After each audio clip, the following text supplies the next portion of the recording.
Hey, what's up, guys? We have Matt on the podcast. He is in the French military, or was, and then also has PTSD. So he wanted to come on to talk about that. So how are you doing today, Matt? I'm doing really great, actually. I'm really happy to be on the podcast and talk about my own experiences. Yeah, I'm happy to have you on, and it's good to have people on from France and different areas. So, yeah, can you Yeah, tell us a little bit about yourself first? yeah. So I'm French, as said, and I'm 27 years old. I'm in the French military since 3 years now, almost four. I'm in the infantry, so I'm in a combat position. I'm a fire team leader in a machine gun squad, and I'm also a combat medic, as well as a fire team leader in a mortar squad, 81 millimeter. So I've deployed in several countries in Africa, Western Africa mostly.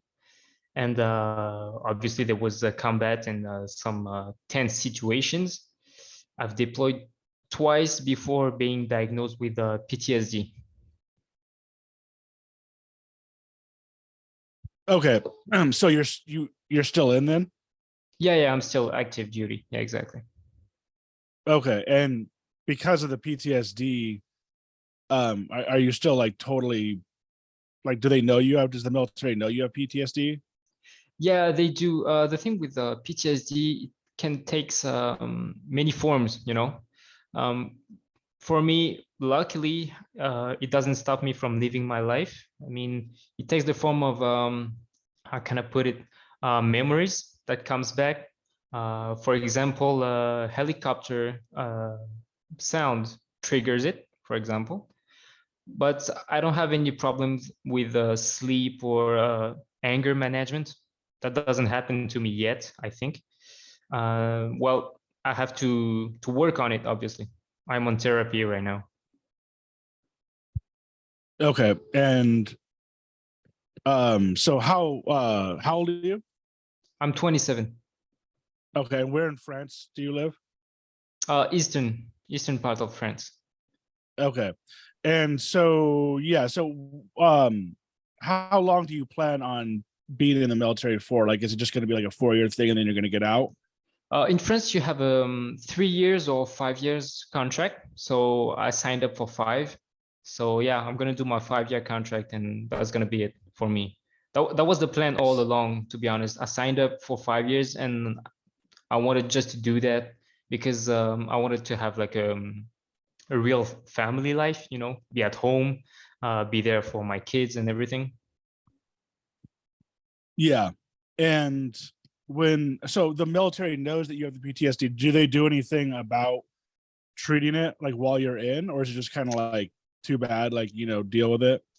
No, not really. Military didn't do much, to be honest, because you know they always have to deal with they have to send people on mission, qualifications, stuff like that. So they don't really take time to treat it, you know. So I took upon myself, and some psychiatrist in the army told me to go into the just take a like I don't know how to say it, but you know, a psychiatrist in a civilian psychiatrist, you know, and just to see what my symptoms are. And it was really great actually, because they really made me realize a lot of stuff. Yeah, and so do they did they give you like a psychiatrist? Like, are they paying for the psychiatrist? No, that's my personal cost actually. I pay each sessions. We're lucky enough in France to have universal healthcare, but it doesn't Yeah. pay the whole session, you know. So one session is about 85 euros, and I still have to pay myself 30 euros or something like that. Okay. Okay.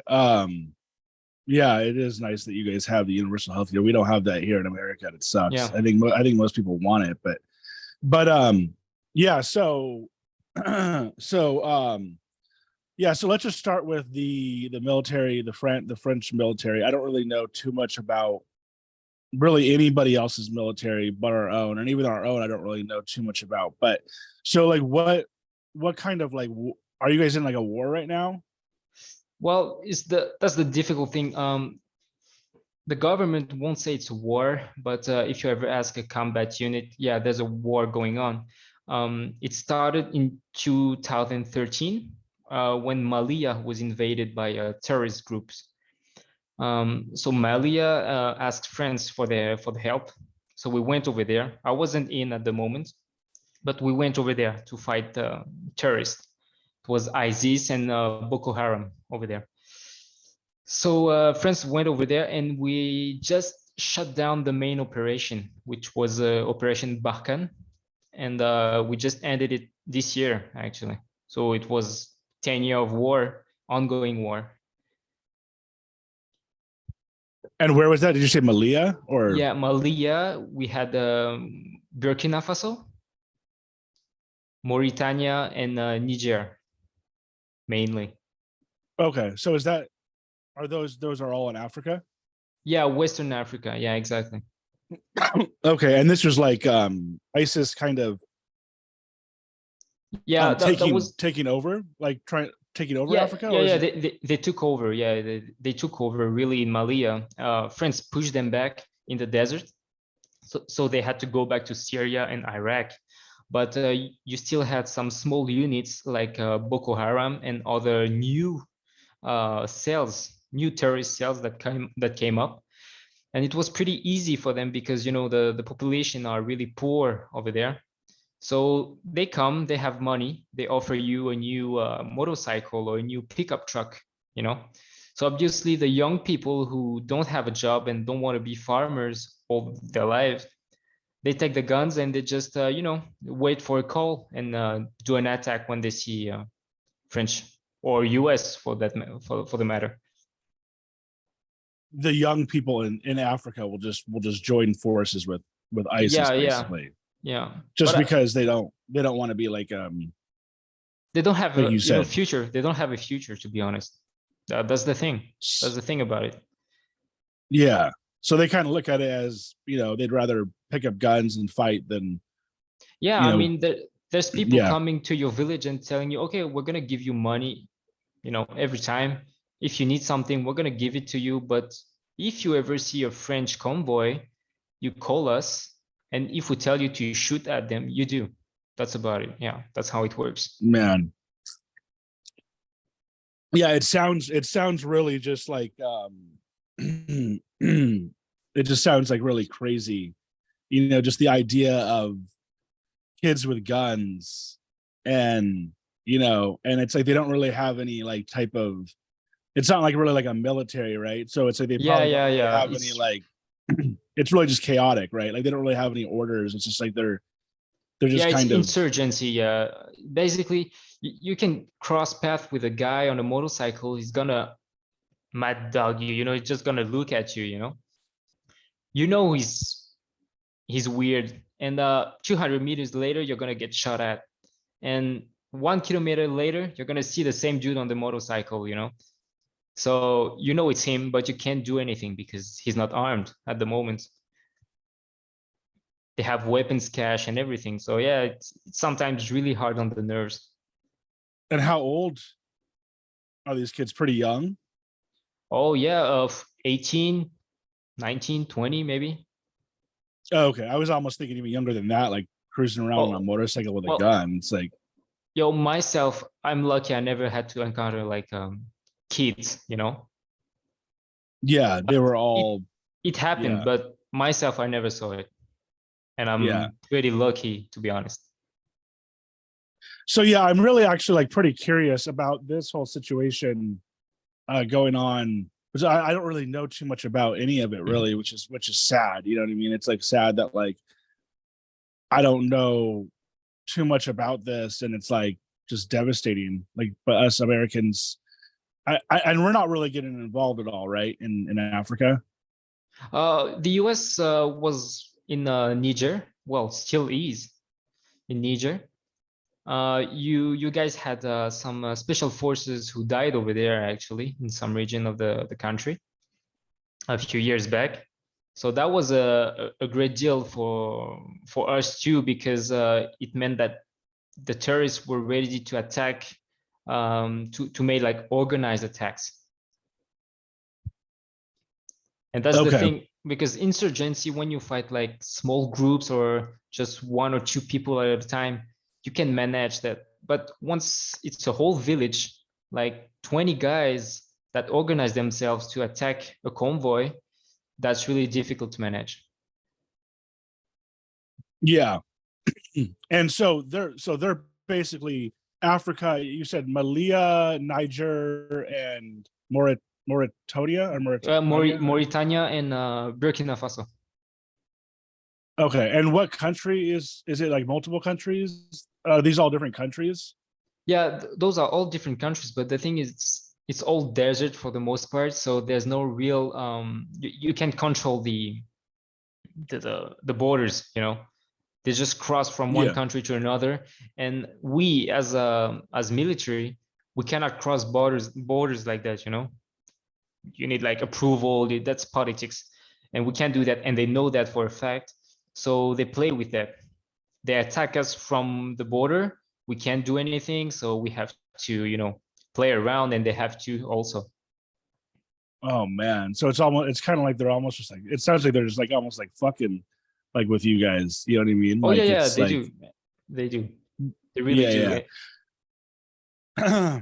Yeah. Okay. So Africa, these places in Africa, they basically reach out to us and you guys and maybe other countries and basically like, hey, we need help. And it's like we're kind of, you guys are over there and we were over there, just kind of like basically helping them almost like out of the goodness of our hearts, right? But it's like they're not really giving us, Africa is not Well, really giving us anything, right? well, to be honest, the problem with having Africa being invaded by terrorist groups, it's going to be difficult for all Europe and maybe for the US, but I'm not sure about that. But for Europe, it's going to be difficult because you have uranium in Niger that we use. So that's, and there's a lot of there's a I think cobalt and stuff using in phone batteries or laptop batteries. That's lithium. Yeah, exactly. That lithium that was. Yeah. So that's the thing. If the terrorist group get their hands on that, they can control the market, and that's going to be pretty difficult for the rest of the world. Yeah, And that, yeah. So I mean I heard about the cobalt thing in the Congo. Are you guys near the Congo, or is that like a whole separate thing? no, it's not about being in the country. It's about keeping a stability in some No, no, regions of no, no, no. Africa. No, I mean the Congo. You know the Congo? No, I never went. I never went. No. But you've heard of it, right? Yeah, yeah, yeah, yeah. Of course. Yeah, like it's a whole kind of separate thing. But I heard on the Joe Rogan podcast, like, I don't know if you listened to it, but a guy or know about it, but a guy came on, like a journalist went out to the Congo and basically said that they just have like child slaves and like this horrible conditions, Yeah. basically digging out this cobalt for like our iPhones and for our any type of like rechargeable battery, I guess. And it's a terrible situation. Yeah, yeah, Um, it is. Yeah, yeah, that's true. yeah, so I was just wondering if you guys were like close to that situation, but it sounds like you guys weren't in that area. No, no, no, Um, we weren't. yeah, yeah, okay. So so basically, okay, so I get it. So basically we want to go over there. You guys also want to go over there because we get stuff from the area. We don't really want the Muslims, I guess, just taking over, right? And so we go over there basically just to defend them, to help them, but then also to make it so like the Muslims just don't take over the whole country, probably, right? Yeah, it's not about Muslim is not a problem. It's about extremism. You know. No, I know. I'm not trying to yeah, yeah, I Yeah, know. no, no, but I see Yeah, what you mean. I see what you mean. Yeah, but yeah. it's about people that just want to, you know, just have anarchy. Yeah, people thrive on anarchy, and those group really want that because they can make a lot of money from that.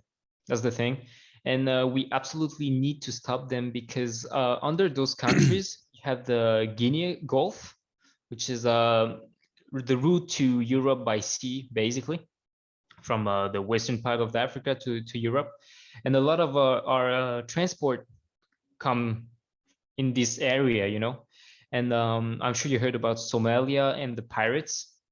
And we don't want the same thing actually in the region. That's going to be really bad for all the transport and the commerce everywhere in the world. Yeah. And I should have said this at the beginning, but first of all, to the listeners, Matt is anonymous. That's why we don't have his video or my video. Also to you, Matt, try not to say anything, obviously, that you don't want to go on, because I'm trying to do this fully like live at this point. So yeah, and it sounds like that's probably mostly the reason why, like so we went into like Afghanistan, right? After 9/11 and all that. And it's like we did it, I guess you could say, like for revenge, or I don't know if revenge is the right word, but then also it probably has a lot to do with the fact that like we just maybe are trying to I don't know, like not control the world, but make it so like things don't get really bad in other areas, I guess, right? Or is that not true for Afghanistan? For Afghanistan is yeah. Yeah, I'm sorry. No problem. I think every country wants to control part of the world, you know, to expand its influence, basically, you know. And Yeah. For France, I can speak for France, at least as a French guy. I think France wants to go in Africa and anywhere else for the matter, just to protect our influence, which is economically, diplomatically, you know, it's really important, you know. Yeah. And nothing is free in our country, you know. We can talk about universal healthcare, we can talk about social help, technology. Nothing is free. We have to get stuff from somewhere, and unfortunately we have to put influence with our military, you know. It comes from that, basically, for every country. If you have a weak military, it's going to be really tough for your people. That's how it is. Well, that's my opinion, of course. Yeah, for sure. And so basically, okay, so and then I said that it's like the Muslims going over there taking over. It's not really the Muslims, but it is Muslim extremism, right? Like these guys are the ISIS is doing it in the name of Muslim. It sounds like they kind of have bad intentions with it, maybe, right? Like like you said, they want anarchy so they can make money. They're not really necessarily doing it for the sole purpose of religion. Maybe it's like more of like no, because that's the thing. They are really hypocrite, because you can't preach a religion saying stuff about let's say women, you know, women have to be pure and stuff like that, and yet they use sex slaves on the front line in Syria. So that's not possible. How can you be a holy man and rape children and women? And that doesn't feel right, you know. So they're using religion as a mean to get their things done, but they're just, you know, it's just a mafia, just a big mafia, that's all. Yeah. And so as of right now, the two main, well, first of all, you said the war ended. So does that pretty much mean that you like defeated ISIS? Is like ISIS kind of like, I feel like I've heard ISIS is kind of gone now, right? Or at least like not as big, right? Or no? Yeah, it's still... not as big. That's true. Yeah, it's not as big. Yeah, that's true. That's true. But why our operation ended? It's because actually Malia kicked us out, and Burkina Faso did the same. Russia took over with the Wagner Group, the private army of Russia. They took over basically. So that's no secret. That's a thing. They are now in Malia fighting against the terrorists, and they do the same in Burkina Faso. That's the same thing. So yeah, basically Russia sold the project saying, okay, we're going to do some good in your country. We're going to kill the terrorists. France wasn't able to do that in 10 years because, you know, we respect Geneva Convention and stuff like that. So it takes time. And Russia basically told them, okay, it's going to be done quick. So they took over, and Malia and Burkina Faso kicked us out. That's how it happened, to be honest. Wow, this is wild. I mean, this is like, yeah, this is sad that I don't know about this. And it's like I probably should. I mean, I'm assuming that this is out there, obviously, right, in the news. Yeah, I just it's out there. Yeah. I guess I just don't watch the news enough, and I should. But so basically, they kicked you guys out, and basically Russia's going in there. Russia's probably gonna like. I'm assuming like Russia's just kind of like gonna go in and like fuck shit up, right? Like they're just like, Yeah, yeah, we're yeah, gonna yeah. go in there. We don't care about like the rules. We're just gonna like fucking like kill these guys, and like and Africa was probably like, yeah, like let's do it, like get rid of them. And so Yeah, they kicked you guys out. They're like, we're bringing Russia into. yeah, that's what happens. Yeah, basically, that's just crazy for me because you're just kicking a country you asked for help 10 years ago. But yeah, I can understand how they could be fed up that there's an army in the country for 10 years and they're still terrorist group and fighting and stuff like that. I can understand that, but I'm not sure that a Wagner group is the right solution for them, to be honest. Well, in a way, it's kind of good for you guys, right? Because now you're out, right? So it's like you don't really have to be over there. Like you're back in France now, right? Yeah, from that part, yeah, it's great. But I when you're see your over there, you point. you, Yeah. you see you see the population, over there, and you're not always fighting, obviously. You're sometimes you have some time off, and you're just you see the population, you talk to people because they speak French too, and when we tell you, okay, we're gonna leave, and you don't know what's going to happen to them, because you had that area safe, it was controlled and stabilized with a strong police and stuff like that, and you just leave and you don't know what's going to happen to those kids. And so that's what's scary for me. At least that's something that bothers me a lot. Yeah, and I think that there's like I feel like I've heard like there's like a word for that. I don't know what it is. Like it may be like a some sort of military psychology thing where it's like exactly that, where like you're over there helping them out, and then you have to leave, and like you still feel Yeah, like kind of like responsible for yeah, it's a what's bit going to like happen to that. them. Yeah, Yeah. yeah, Well, I think the US had the soldiers that were in Kabul, when the US just left Afghanistan.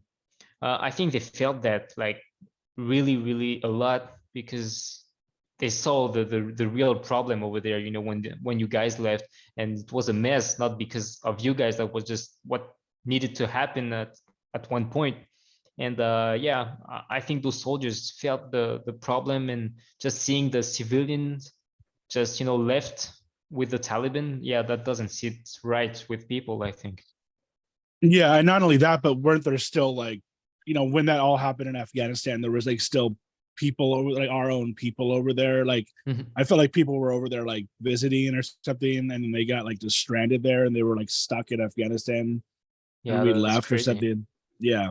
So I also just, this is kind of like a tangent, but I've recently heard actually on the Joe Rogan podcast that like there was, I don't know how much you know about the whole Afghanistan thing, but like I think people were saying that like we have kind of like almost separate interests, and it has to do with like the heroin and stuff like that, or the opiates that's being grown over Yeah, there. I've Do you I've know heard anything about about that. that? No, to be honest, no. Yeah, yeah. I never went to Afghanistan, so to be honest, I've never studied the problem over there that much, and I was a bit young when France was over there.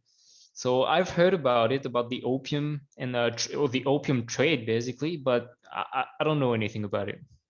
Yeah. So I guess like somehow we're involved with like the opium trade or something. I don't know. But I guess my point with that is like sometimes the military I guess has their own, I guess, like kind of selfish separate reason for being over there. But anyway, so back to the Africa. So your time spent in Africa. So first of all, um so now you're having to deal with like basically fighting not only ISIS, like the I don't even know what to call them. I would say the Muslims, but like the Middle Easterners, like the Yeah, the Syrians and the Iraqis. But then also now you got to deal with the young Africans, right, who are getting involved, right? So that's yeah, mainly who you're fighting against. Who you see is the Middle Easterners, and then the Africans, I guess, right? Yeah, Middle Eastern people are more of the leaders, you know, and they recruit in the on the local population. Yeah. And so, as far as your time actually in the war in Africa, what was that like? What were you doing on a day to day basis? Stuff like that. It was different from missions to missions, but when I went over there, it was by for 4 months or five, okay, in one sitting. So you go over there and you have several missions planned during your stay.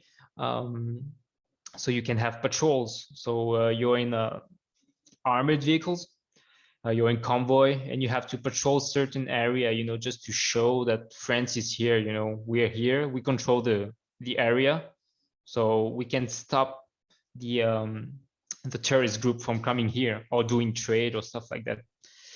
Other time you can go to look for weapons cache or electronic cache where the just hide radios, mobile phones, stuff like that. I've seen pickup truck buried in the sand, like entirely buried in the sand, with weapons in it, water, food, everything. They're really smart to hide everything they need in the area, so you never find it except if you search really for it. But if you just do a patrol, basically, a guy can just take an AK-47, shoot at you, and bury it under a bush, and you'll never know. So that's the thing. So most of the time it was patrol and waiting for contact, for enemy contact. Okay, so basically, their weapons are just kind of like stashed all around. Like they don't Yeah. have like why wouldn't they keep it like all in like kind of like one? You would think they would have like a bunker or something like to stash all the weapons or Because it's still insurgency, so they're still civilians. They have other jobs, or they're farmers or whatever, and they can come from very far, Algeria, Syria, and basically they have mobile apps, with the GPS tracking, and they can put coordinates in it saying, okay, we hit a pickup truck here, we hit water, we hit a cell phone with a SIM card, stuff like that. So fighters, when they get the coordinates, basically they can pick up stuff along the road before fighting in Western Africa. So that's why they don't put everything in one same spot. It's really harder for us to just capture a guy and he only has like a cell phone. That doesn't do anything for us. We can't capture him. We have to release him at one point. And having like weapons everywhere in the country, they can just attack us whenever they want, from behind the lines, in the front lines, in the village, or outside. Yeah, there's no limit, actually. That's how they do it, and they do it really well. so you guys are basically just like kind of patrolling. I guess just like trying to keep everything safe or whatever, and then also you said trying to find the weapons cache, and that would be essentially the weapons that are hidden. Yeah, exactly. Yeah, they bury Okay. everything. Okay, and then how like technologically advanced would you say they are? Like you said, they do have smartphones or whatever, and they're able to like kind of find their weapons that they're stashing. So, I mean, would you say that they're actually like somewhat technologically advanced with the Well, the technology they have? well, compared to us, yeah, they're not as advanced as us. Obviously, they're Yeah. insurgents, but they still have a flow of money coming from I don't know where. Well, myself, I don't know where, but I think we all know where it come from. But yeah, they have cell phone, they have iPhones, Samsung, and stuff like that. So they have the technology. They have drones too to look at us. That was more recently, but they have those. So they can't have satellites or stuff like that. But I mean, everybody in the world can have access to a GPS and hide stuff in the forest or in the desert for somebody to pick up. Yeah, that's not like that complicated, but just the fact that they had smartphones, I guess, is like kind of more advanced than I thought they might even be. Like, I thought they might just be out there, like just I don't know, weapons and Um, but as you said, so you said we all know where the money is coming from, and it's obviously most likely coming from the Middle East. Yeah, exactly. Yeah. Who do you think's so who do you think's backing all of this? Is there kind of like an ISIS like kind of like Yeah, backer who's just I giving them think money? I think there's still major players in the Middle East. I mean, for decades, the Middle East has been at war or in a conflict. So I think there's people who thrive in this conflict, and they will try to keep it up as much as they can, and they will pay for it. Yeah. And that's once again kind of like quote unquote in the name of religion, but really probably just for money, Yeah. right? Yeah, that's an excuse. I mean, just to Yeah. convince poor people that don't have any future. Unfortunately, you come with religion, like with a holy objective, like a sacred objective, like you're gonna go to paradise. If you die for the cause, you're gonna go to paradise, and so that's like, yeah, that's marketing. Basically, that's marketing. Yeah. Well, in a way, I mean, in a way, like the religion does kind of like teach some of these things, right? So it's Yeah, like even though you can say like not like obviously not all Muslims are bad, not all Muslims are like this, the religion does teach, kind of like it almost tells them to fight and try and convert everybody at all costs. And like if you die like bombing them or whatever, then you'll go to heaven and you'll have, so it's like even though I obviously don't really want to blame all Muslims, I have heard that the religion itself isn't like founded on great principles either, right? yeah. The thing with Islam, I think, it's not the religion itself. I think it's the interpretation. It's the Quran, I think, leaves a lot to interpretation, to people. So there's people using that to transform actually the original message.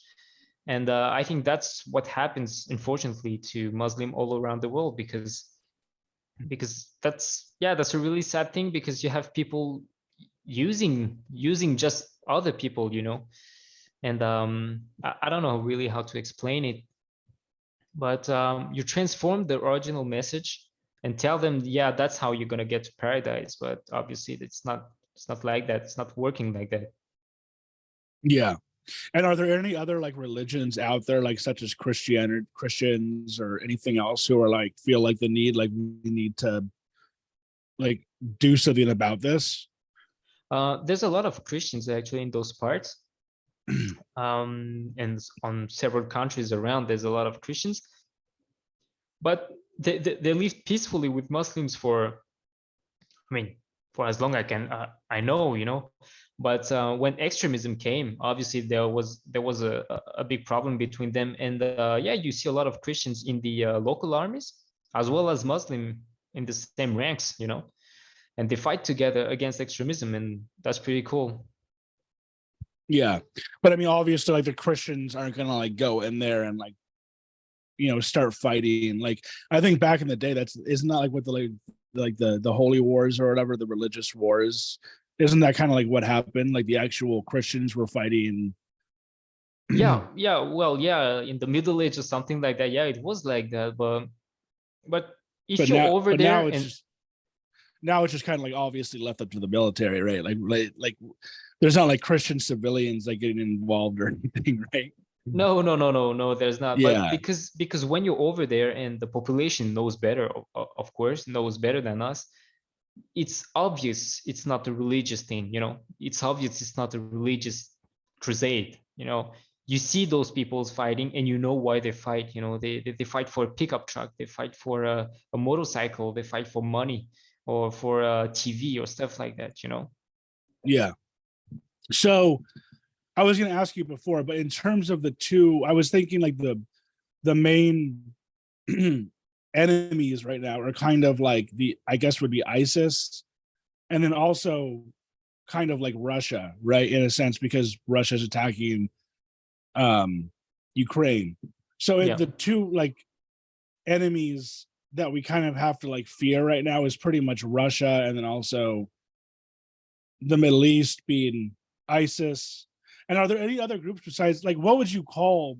Would you just call them terrorists, or is it like, is it ISIS specifically, or is there like multiple terrorist groups? No, it's not ISIS specifically. You have Boko Haram, which is a pretty big group, big terrorist group. But otherwise, mainly we call them just terrorist group because there's so much, and there's not like one. It's like small, as you call them, milice. There's no structure behind it. So there's not like there's no name for them, just like terrorist group. It seems kind, I don't know, like for some reason it seems kind of weird just to be like called, even though they are the terrorist group, it seems kind of weird to just be like the terrorist group. Because I mean, the terrorist group could just be like, it seems like almost anybody. It's like normally you would say, oh, it's Russia, or it's, it's Syria, or it's Iraq, but in this situation, it's almost just like the terrorist group. Yeah, You know what I mean? because there's so many different populations over there, tribes and ethnicities, and a lot of countries obviously in this region. So people are not gathered behind one big group. There's some Yeah, local leader here and another one here, and so yeah, they all come from something. So you have the big group like Boko Haram, which is like the big head of this, but under him there's like a lot of small groups, and they have a lot of different names, and I can't remember them all. There's so much, like just freedom fighters and religious fighters and stuff like that. yeah. And then what about like Al Qaeda? Like, did we completely get rid of Al Qaeda? What's the deal with Al Qaeda? That I feel like that was another big Uh, name you I heard a th- lot. I think they are still in Africa, but not where I was. I've never encountered, or I wasn't aware of Al Qaeda being around me, at least. But yeah, I think they took a pretty big hit with the war in Iraq and stuff like that. So yeah, they might be more undercover for now, I think. And I think other Yeah, big groups took over. and Al Qaeda was the group that like did 9/11, right? Yeah, yeah. Yeah, yeah. Okay. So in terms of the landscape of where you're at now, well, first of all, I said that Russia is like another enemy, but it sounds like they kind of are, at least, trying to do, or they are doing the right thing, by taking over in Africa, right? Like they might, in terms of like, at least they're fighting against, Yeah. ISIS and the terrorist group, right? Um, Yeah. but yeah, so in terms of the landscape of Africa while you were there, you've already kind of said that it's just really barren, and like not a whole lot going on, right? Yeah, yeah, yeah, Um, exactly. what was life like, I guess, like out there? Like, did you have much freedom while you were there, or was it mainly just kind of like constantly, No, no, working? you're in a FOB, so it's a forward operation base, basically. So yeah, you're just a small group of people, small group of soldiers, and yeah, you're behind HESCO walls, and yeah, you have a guard duty, and yeah, you always have a weapon with you. So yeah, no, it's not. You don't have freedom. You can't go into the street. You can't go outside. You can't go grocery shopping and stuff like that. Now you're a full military. Yeah. And is there any like city over there, or is it mainly just pure desert? No, there are big cities. Like for example, in Niger, you have Niamey, where there's a lot of U.S. troops actually. I think mainly Air Force, because it's an airport, international airport, and as well a big base for NATO. So you have French people, you have Germans, you have Italian, I think, well, Belgium, stuff like that, and the US, of course. But no, you have big cities, but those are really huge countries. So yeah, for the most part, it's desert with small villages. But at some point, you have like really big cities, yeah, like maybe two or three maximum. Okay, and in the big, I mean, are the big cities, at least, like, I don't really even know what the word would be, but like, are the big cities at least somewhat not like Safe. like safe or like prosperous? Like, are they doing well in the big cities, or is it also kind of just like mayhem there? No. It's pretty safe, to be honest. Yeah, it's pretty safe. You have diplomats over there living like a normal life. I think it's still a dangerous country because you can have kidnapping and stuff like that from terrorist group that comes into the city, obviously, as civilians. But no, it's pretty safe, to be honest. Yeah, it's pretty safe. It seems almost like your best bet then, if you were like to living, if you were living out in the desert, might just be to like try and like head towards the city, right? I mean, I know it's obviously probably harder said than done. I don't know how far away it is, Yeah, it but can be pretty far away, and the problem is, okay, people living in the desert. It's a desert.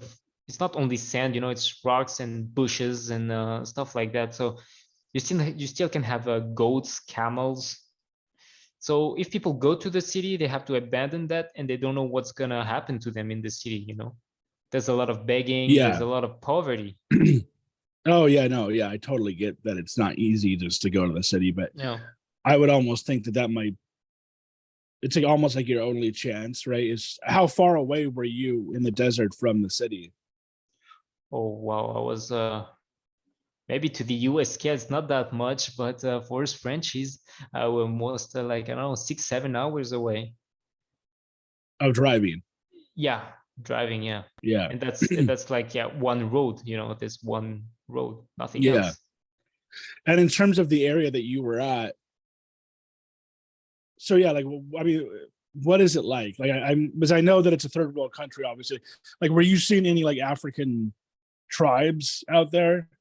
Like, Yeah, you can see well, yeah, there are tribes, we call them the Peul, which is farmers tribes, they have buffaloes and cows, and they just go around the country basically chasing water, to be honest. They're just doing that, chasing water and green pastures. So they go around and you see them, and yeah, you see small villages, and it's just mud cabins, mud and wood. There's a well for water. They don't have electricity. They don't have running water. Um, yeah, so it's really like another time for us. Yeah, it's really another time. It's like another period of time. You're really lost. There's nothing at night. There's no lights, no city lights, nothing, really nothing. You have bushes everywhere, dry bushes. You have some trees. It's a mix of sand and black rocks, and that's for thousands of kilometers. man, this is, it's pretty wild. So, yeah, so yeah, I mean, they're almost kind of like a victim of circumstance to their where they live, because of like a lot of it just has to do with probably with the weather, right? Like they just grew Yeah. up in an area that's extremely hot. Well, how hot is it out there? I mean, it's like, Oh, I don't know the conversion in Fahrenheit, but it can get to 46 degrees Celsius during the day. So I don't know how much that is in Fahrenheit, but I would imagine like what, 120. might I be. don't know. Yeah, Yeah, I'd I have to don't know. look it up, but Yeah, I don't know. yeah, yeah. But and then like, so were you were there year round, right? Like, so you were there in the summer and the winter. How like is it also hot in the winter? What's it like in the winter? It's just rainy, you know.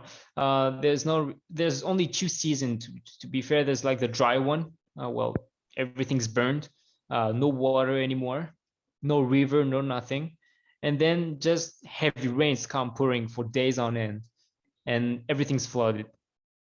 So that's how the country survives, and that's how they can have cows and goats, because 6 months a year there's just raining, and there's a lot of bushes coming up and trees and grass.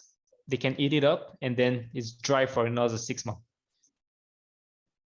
Oh man, so they actually probably like kind of like the winter when it's raining all the time, right? Because at least it's, there's water and Yeah.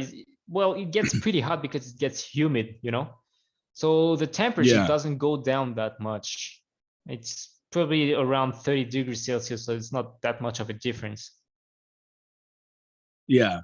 So like you got your tribes out there who are basically, you just said, searching for water. What kind of stuff are they eating? Like, they're just eating the cows and the goats and stuff like that, or like? Yeah, they do that. Well, they try to avoid it because it's how they have milk and stuff like that. They try to sell the cows, to other villages to bring some wheat. They have something they call meal, which is a sort of wheat, I guess. Um, they eat a lot of rice, for example, that they can buy in bulk. Okay, and so you got the tribes out there, and the tribes are pretty much just kind of like the groups living off the land, like, that you see, like, um and then you got like I guess you got like the terrorist group, and then you just have probably like regular people trying to like live their life by like farming or something, right? Exactly. Okay. Exactly. And then what about you in terms of the combat? I'm trying to like get, sorry to ask you so many questions about the area. Oh, no worries. I'm always kind of curious in these third world countries, and I imagine I know what they look like, but I'm just trying to get as much information on the situation as possible. Yeah. And then as far as what you were doing as the combat, like, did you actually have to, you know, kill anyone or anything like that? Was there? Yeah, there was combat going on. Um, Combat is not necessarily close contact. You don't always see the guy's face in front of you. Just shots are popping up, and against your armored vehicle, you disembark.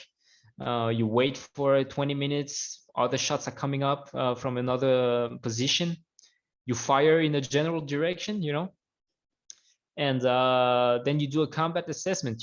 When the situation is pretty safe, and then you have to check. And yeah, you have dead people, you have people firing at you, and your unit killed them, and that's how it works. Yeah. So like, did you ever have to kill anyone, or like? Yeah, it's something that happened to all of us, I think. I'm not Yeah. sure how to explain that. It's just, it happens. Yeah. And it's like you. It sounds like it wasn't. It was like pretty far away, so you don't. You were like too, at least too close to the situation. Is that part of the PTSD, you think, or? Yeah, well, my PTSD, I think that's my personal opinion, and I think my therapist would have another opinion, I think. Um, Mine is more from the sound, like a clapping sound coming in the street, something falling over, like a ladder or something.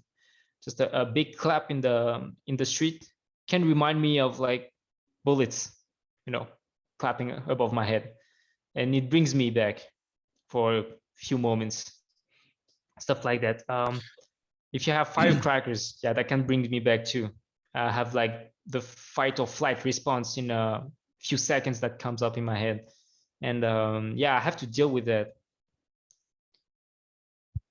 And it's just like, so when it says it brings you back, are you like does it like physically feel like you're back, like you're kind of like in another state, like you're visually seeing yourself like in the war type thing? Um, well, I have one example that was really the first one. I realized there was a problem.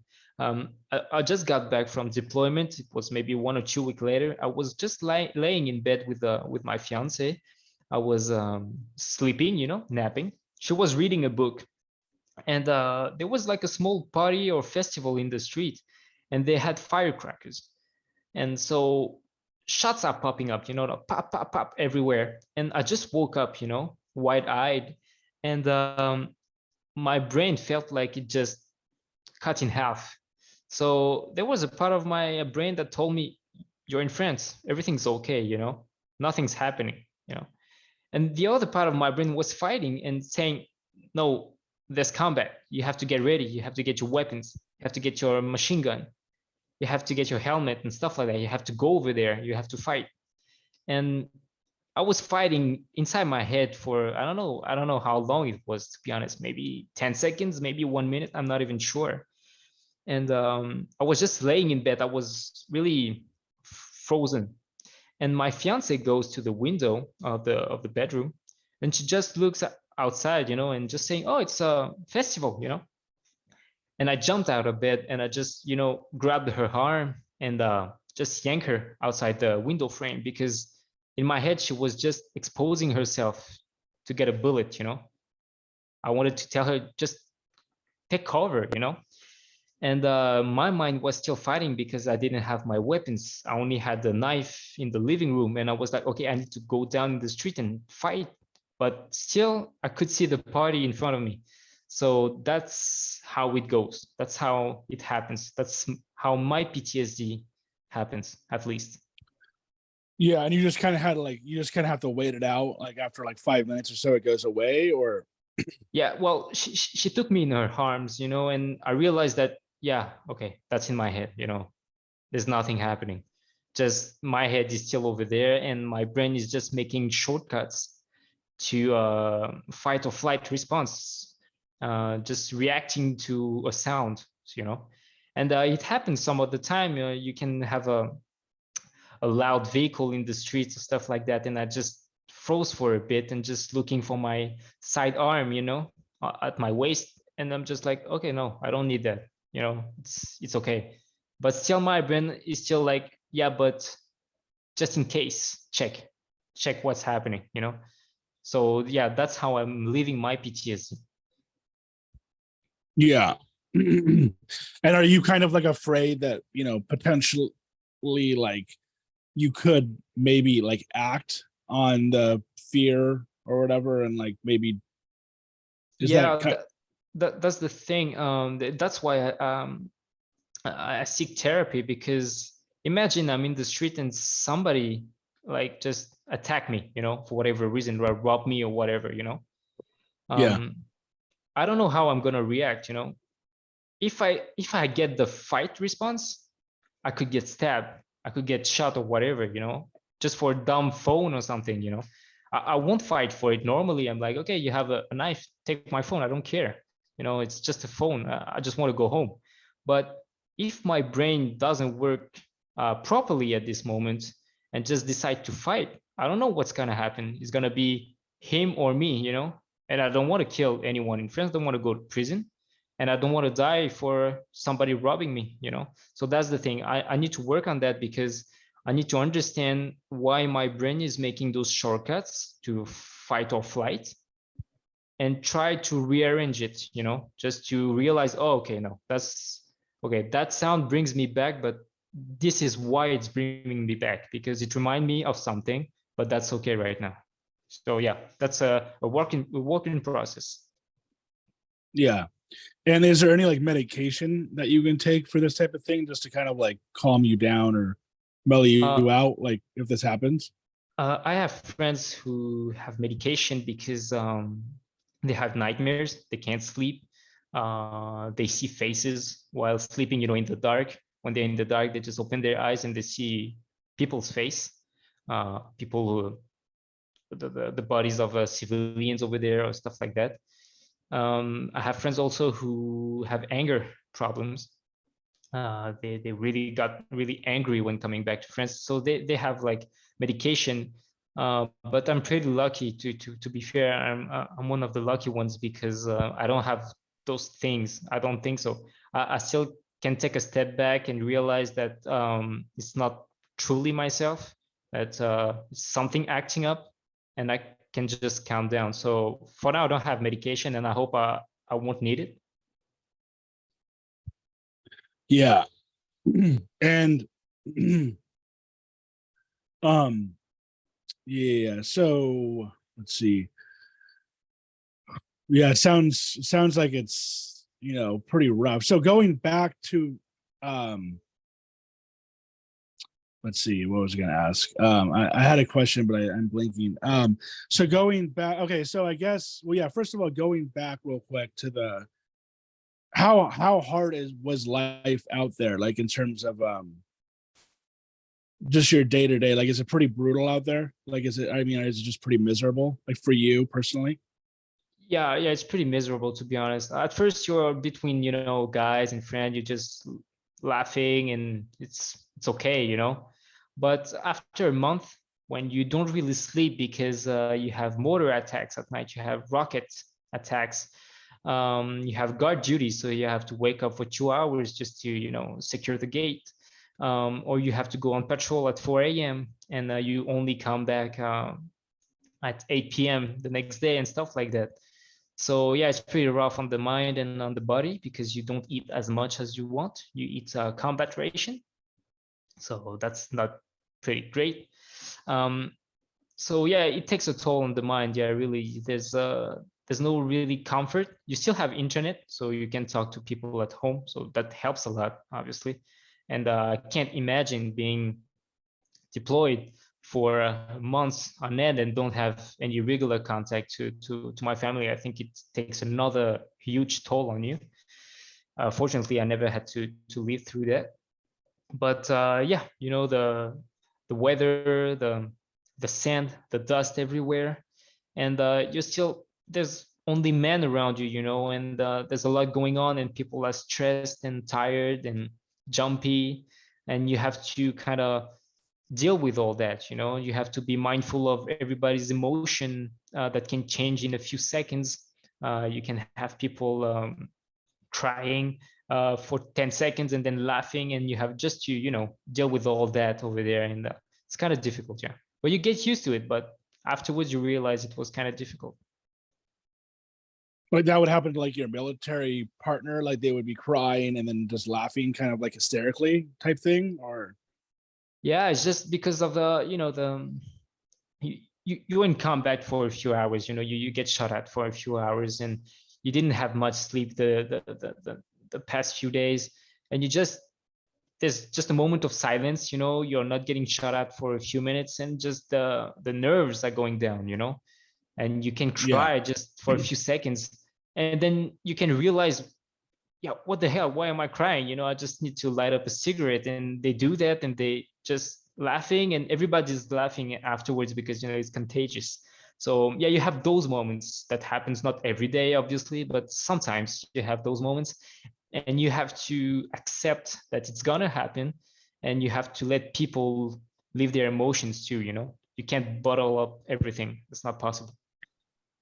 Yeah. And then did you have any like friends out there who died? Yeah, I had one of my friends who died. Yeah, it happened. Yeah. Man, well, I was listening to like the Joe Rogan podcast recently and just yesterday, and this guy was on who was actually in like the band Nirvana at one point and in Soundgarden, but then he ended up being like an Army Ranger Okay. for the US military. And he was saying how like I don't think that I agree with this, but it's like he was saying how, and like Joe Rogan was also saying other people that he's talked to who are in the military have also said this, that it's like the best time of their life when they think back to it. Like it's like like when he you know who Joe Rogan is, obviously, right? Yeah. Yeah. So he's had a lot of military guys on, and he Yeah. was saying how like most of them say it's the best time of their life, and this guy was kind of saying how he feels like this type of thing is kind of like in our DNA. This war, fighting whatever is in our DNA because we used to be hominids on the savannah or whatever. I mean, I guess at one point I guess we may have, humans may have lived by the Yeah. savannah. I think he means Africa, right? So it's like Yeah. at one point it really was just kind of like we were living like animals essentially, and we've evolved, but it's still in our DNA. Like, do you think there's any truth to that? I mean, I couldn't imagine by talking to you, someone who has PTSD, and it sounds just like a horrible experience. I couldn't imagine somebody like you being like, it was horrible, but it was like the best experience of my life, right? I mean, it just seems weird that people would say that. Like, I'm almost like wondering, like, is that No. true? You know what I mean? Like, do you Yeah. know some people who will say that, like, where they're just like, Yeah. oh, I love And it. I think I will say that for the rest of my life. The army was, yeah, one of the best experience in my life. And I think That's crazy. yeah, but not that much, to be honest, because you bond so much with people.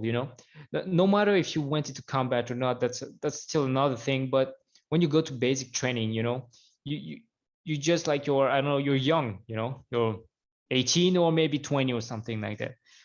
You go with a bunch of people into a place where they're gonna reshape you. They're gonna take the civilian out and reshape you to a new model, army model or Marines model or whatever. And you get shaped back with other people and you bond so much. You're hurt, you're tired, you're hungry, you're angry, and there's so many emotions coming into this job. You have to do it with your heart. It's not a 9 to 5 job. You have to give everything to this job. Army can be a great experience or a really bad one. It depends on how much you want to be in it. You have to give everything you have. That's the thing. And when you give everything you have, you'll meet some wonderful people and you bond in a way that doesn't exist. Well, that's my opinion. That doesn't exist in the civilian world. And when you go into combat with those people, yeah, there's nothing better than being with those people, because there's no one else that you will choose instead of them. No one else. That's the thing. And what makes this special is that civilian people will never understand that, and we know that as military, we know that.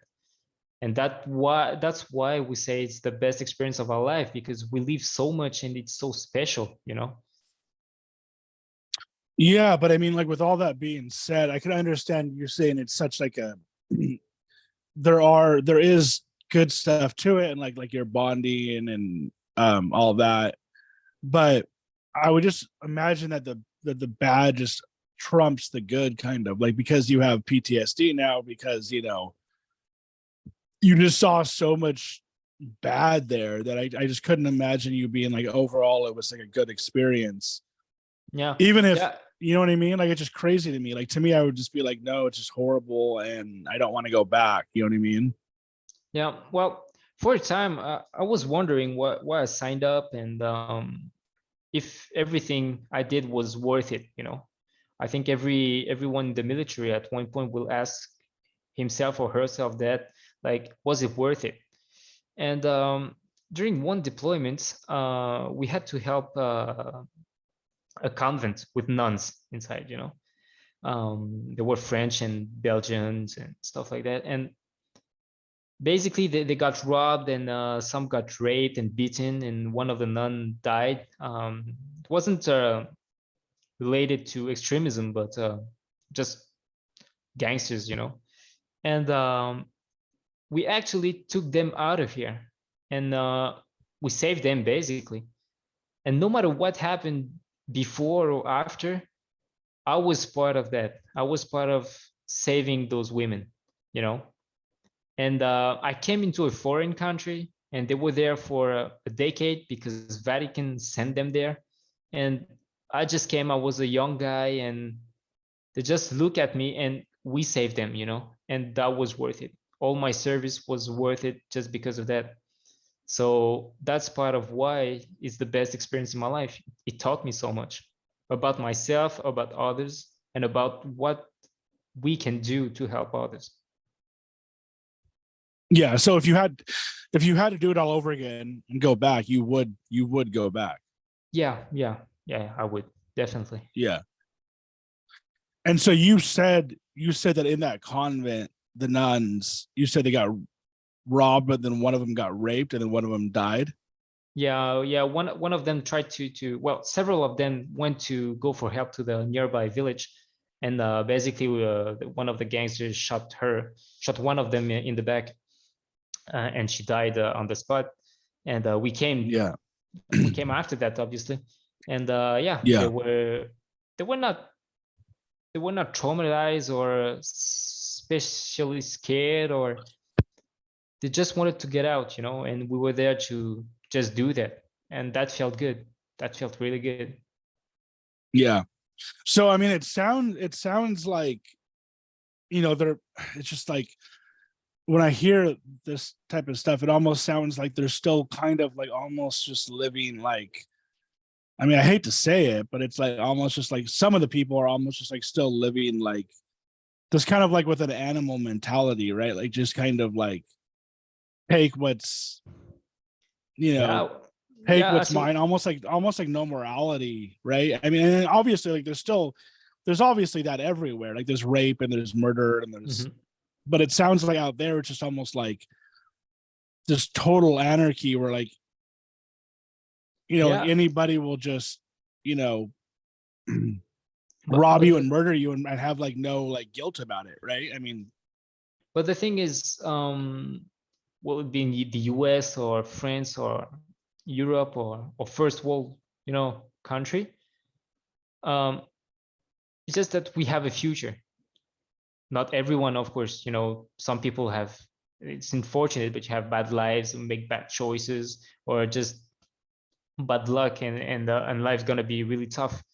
But in those countries, for the most part of the population, that's every day. There's nothing good coming out of it, and they have to make a choice. And the easy choice, unfortunately, is raping, is stealing, robbing. That's the easy choice. And yeah, we hear so much about it because it's more violent, but they live in societies that are more violent because they don't have as much opportunities than us. That's how I see it. yeah. And so do you feel like these people still have their morals? Like they're still good people, but No, they've no, just kind no. of made a choice that like I have to do this. Like I have no other option besides to rob and kill and rape and whatever. Like No, no, I'm just trying not to judge too easily about what people can no, no, do. No, no, no. I I heard what you understand. Yeah. mean, but what I'm saying is that it's not because I understand and I can imagine why you will do that I will go easy on you. If you play, you play. That's the thing. And no matter the opportunities that you have and no matter what you do in life, you have to face the consequences. Other people doesn't have to deal with your shit, basically. So if you want to rob people and you get killed while robbing people, well, that's fair game. I won't say, oh yeah, it's not his fault because he was really poor. And no, if you play, you got to play and you have to play by the rules. And in Africa, in Western Africa, some of the robbers and gangsters, some of them got killed by police over there. They don't play. Police over there, they don't play. Um, if you want to rob people and they can shoot you, they will shoot you, or they will kill you with machetes or whatever. So it's a violent society, and there are rules like that, and they play by it. So if you die while doing that, well, that was fair game in my opinion. Yeah. No, no, no. I get it. And it's like I'm, for sure not trying to judge them. I totally get that like they're yeah, it's tough. But I mean, they're kind of just a victim of circumstance. And I think, Yeah, it's like the people who grow up in, East LA and gangs or whatever. It's kind of like the same mentality where it's like everything around you is just, can be yeah, bad or whatever. And obviously it's worse out there than here. But like when you grow up in an environment where everybody around you is robbing and killing, and you don't really have any future, it's kind of hard to be like, I'm gonna go and try and be yeah. a farmer or whatever and live a normal life. But yeah, I'm just trying to figure out why they do what they do. But so as far as that Joe Rogan thing that I brought up too, like do you feel like when you're out there, it's like it's kind of in our DNA to be doing this type of thing, like to be fighting, or I, do you feel like it goes against your nature, or do you feel like it kind of I think humans are violent by nature. yeah, Uh, I think it's in us, in everyone.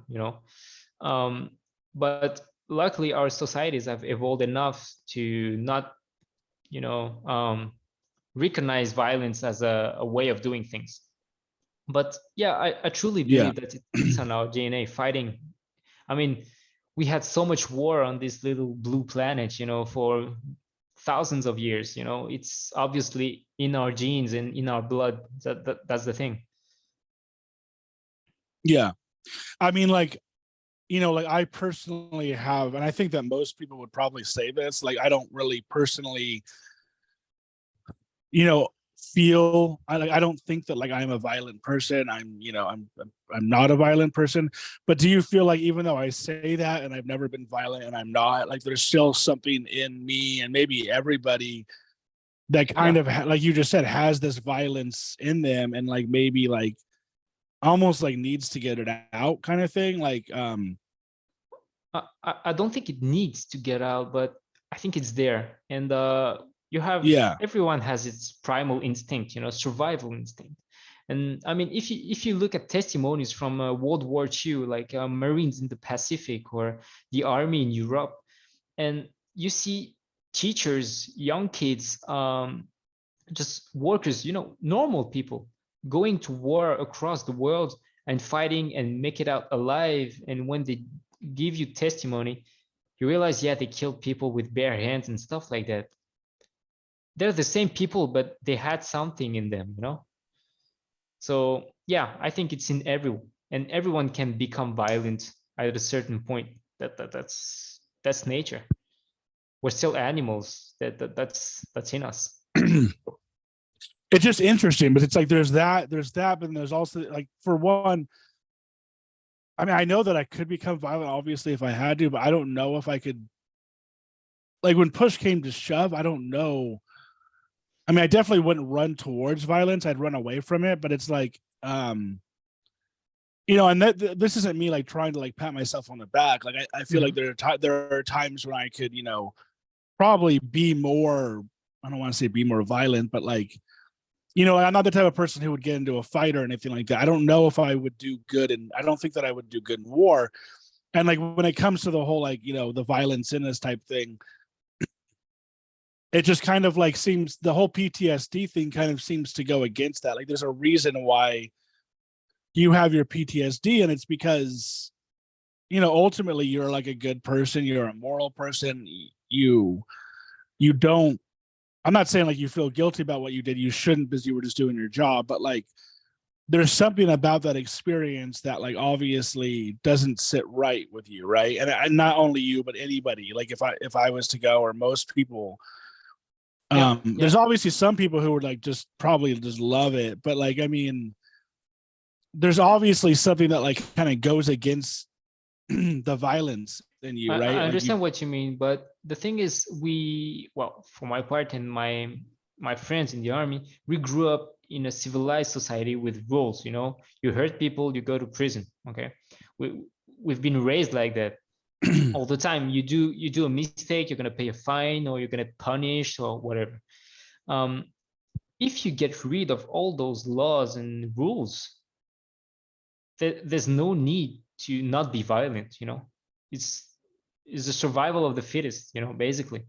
And I think PTSD can come from the part of your brain that got raised by rules and morals and education from the parents, religion, or stuff like that. And it comes in conflict with what you believe in. You are doing stuff that isn't natural,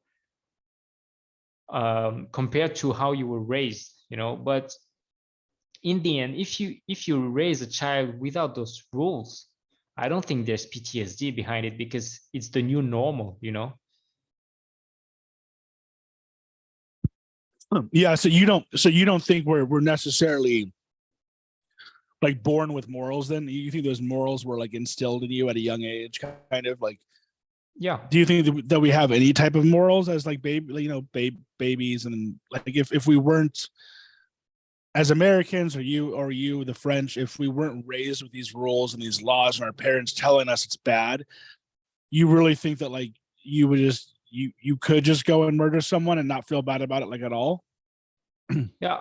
Well, I don't know, not feeling bad about it at all, but it will be a new kind of rule.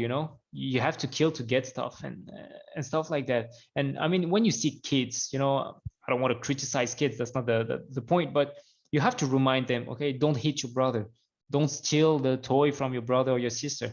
Okay. um, don't pull the hair of your sister and stuff like that. That's You are building a person. You are giving him values or giving her morals and rules. You cannot do that, you can't do that, you should do that, or you shouldn't do that. once you don't have all of those, and then you show to a kid that it's normal to kill someone to get his car or get his phone or whatever, that's the normal for them, you know.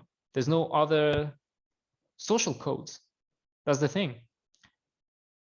Yeah, but that's kind of like what I'm asking. Like, do you think there's any morality built into us, or is it all just taught to us? Like, if you I were think if you were raised to kill and murder because you need to survive and you need food, do you think that you or the average person would feel bad, or would you just justify it and be like, you know, this is what I need to do?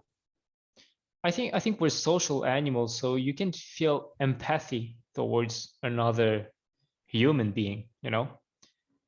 Doesn't Yeah. mean that in a post-apocalyptic world and you have to kill to get food. I don't think you will necessarily feel bad for it, you know, because you have to survive or to feed your kid or feed your family or your group, you know.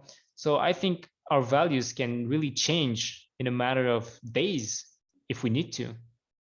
So no, I don't think we are born with a set of values and a little bit of moral, and we just have to build upon that. No, I think we have to build everything from scratch. Yeah, it's interesting.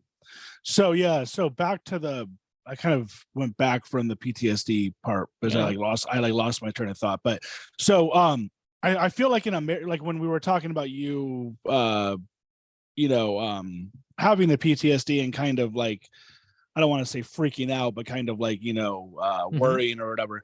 I feel like we have a law in America that after coming back from war, or maybe if you're still in war or whatever, there's like a certain period of time, a year or two, where like if you hurt somebody, like you won't go to prison because essentially, Okay. have you heard about this or No, no? never heard about that. Okay, I feel like my dad told me that about somebody he knew or Okay. something.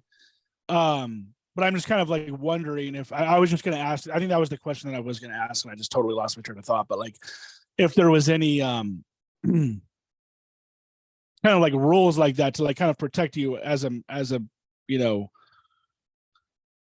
as a Yeah. military person, you know what I mean? Mm-hmm. But it sounds like there's not that No, in. well, Yeah, yeah. I'm not aware, and I don't see how you could be protected like that. Maybe yeah, you could have some more help. I think psychiatric help, maybe instead of just a prison sentence, maybe. But yeah, that could be. Yeah, I think in court you could say yeah, he has PTSD or he lives traumatic events, experienced traumatic events, and maybe can help a bit. But no, I never heard about a law that could really just leave you free of consequences. Yeah, it's kind of weird. It's kind of a weird law because in one sense, you know, you maybe hurt someone or killed someone, you need to be, you know, you need to be Yeah. punished. But at the same time, it's like it makes sense because you know you just got back from war and you Mm-hmm. know, like you're not thinking straight or whatever. But anyways, yeah. So yeah, so going forward, like with the PTSD and the military and all that, like so technically you're still in, Yeah. and you're in your what, fourth year now or third year? Yeah, something like that. So you got 2 more years. Like what does the future look like for you? That's a good question, actually. It's kind of difficult, you know, because we have to reassess everything, because there's new countries to deploy to and everything. So for now, my unit is bit in we're just building back up. You know, we're just trying to get to the new wave of deployments coming up. So there's a full of training coming up, and we're gonna see how it goes from there. I just came back from deployment not that long ago, so I'm still in holidays, kind of. Yeah. So now, I mean, it must, I was going to say earlier, like, if I ever think that my life is bad or whatever here in America, it's like I really should just think of, you know, how it could be in, you know, Africa or like being in the war or whatever. You know, I shouldn't take this for granted. And right now in your situation, you're probably just, you know, having a good time basically, right? Like you're Yeah, free right now and enjoying life. yeah. And And yeah. And if they asked you to, if they were like, hey, do you want to go back and fight at this point, would you say yeah, or would you be like, no, I prefer just to stay here? That's a good question. That's a really good question because part of me feels more comfortable over there, kind of, if you know what I mean. It's just like over there, I will be surrounded by people that understand me without talking. I don't have to explain anything. If I'm feeling bad one morning, I don't have to explain why. It's just they know. You um, Although I know it's gonna be a self-destruct, going back, because if you're going back one more time, you have to going back. You'll find excuses to go back every time. This that's the thing. You always find an excuse to go back. And no, I think I'd rather not deploy again. I think it's best for me, for the people around me. That's the best thing to do. To not go. Yeah, and you said you have a wife, or We're fiancé right now, not yet husband and wife. okay, any kids, or No, no, no, no kids, not yet. do you want kids? Yeah, I do, and Yeah. that's part of the process too, because um, if I'm going back and something happens to me, well, I don't know how my fiance will react, and if we have kids, I don't want them to grow up without a dad, because I went to war in a foreign country. They won't get that, they won't understand that, like. And I really don't want that. I want to be home. I want to be there for my kids, for my wife and family, and that's about it. And I have to make a choice, and I have to fight against my urges to go back, and just take their take my responsibilities. That's it. That is really crazy that you want to go back. I mean, that's, man, I just couldn't imagine being in that situation like that. It It's just seems so rough. It is, but at the same time, it's really comfortable, because you're with friends, really close friends, and I love my job. I love my job. I love what I do, and I know I'm good at it, and my buddies are good at it too, and we have a great dynamic. And when we're over there all together, um, it's my new family. My family will, and I'm just with them. We understand each other. We don't have to talk, and that's the easy path. That's the easy way to do. But the problem with that is that one day it's gonna stop, and I'm gonna get out of the army, and what's gonna come after? Nobody's gonna wait for me. Nobody's gonna wait 20 years. That's not how it works. So yeah, I have to make the choice to be there for my fiance, my family, and to build a new life. A more normal life. Yeah. So what's your plan going forward? So you think that you'll do the 2 years, get out, and then like become a civilian, live a normal life? What are your plans, and what do you want to do for work and all that? Well, that's difficult to imagine a normal life afterwards. It's like sitting behind a desk or something. But I did business studies before signing up, so I think I'll go back to that and work in a sales department or something like that. Something simple, with a bit of challenge, of course. Lead a team in a sales department, something like that could really be something great for me, I think. Yeah. And yeah, I mean, I'm really interested, obviously, like most people probably are, in war, and how it was like out there, but then also kind of like the transitioning back into the normal life. Yeah, Like I think there was that movie. I don't know if you saw that movie, The Hurt Locker. yeah, I do. Yeah, I did, And yeah. then there was another. Well, there's been a couple of them. There was the one with like Bradley Cooper, American Sniper, where he like kind of Yeah, came back for a bit, and then there was another one that I wanted to see that I didn't see. But yeah, just and I'm just, I mean, it's probably a tough question to ask, and I think like you've kind of covered everything, but it's like just the transitioning back from war to normal life is just kind of like an interesting thing, right? It's yeah, like yeah. yeah, that whole transition. Yeah. Well, I think the transition between the two is like it's a fog of war. Honestly, you don't know what's gonna happen. You don't have any more civilian codes. You have to go on interviews. You have to present yourself in a different way. There's no ranks anymore, um, and you have to prove yourself all over again in a different setting. It's not your physical test score. It's not how you do at the rifle range. It's not like that. And you're not living with your friends all day long. This is colleagues. You go back home at the end of the day. You have separate lives. You don't know all about the colleague's life, and yeah, you have to adjust to all that, and that could be difficult. I could imagine. Yeah. And then in terms of let's see, what else do I have to ask you? I just want to make sure we cover everything. And then yeah, so just in terms of France, living in France in general, how do you like it in France? Is it nice there? Oh yeah. It's really nice. Except if you just avoid the daily protest, obviously, with the retirement age protest at this time. But no, it's a really nice country. Like every big country, you have problems in big cities and stuff like that, like as usual. But no, it's really great country, and we have a lot to do, a lot of landscapes, mountains, oceanside, and just countryside. No, I really like it here. Yeah, it's really nice to live here. To be honest. And And like, I've what are the lived what are the what are the protests about? about the retirement age. It went back to 67, I think, and it went back to 67, and people are not happy about that. French people like to protest, so obviously they're protesting right now. And basically, the president told them, like, we got to do it. That's for the good of the country. So let's do it. So they're still protesting, obviously. What was the age?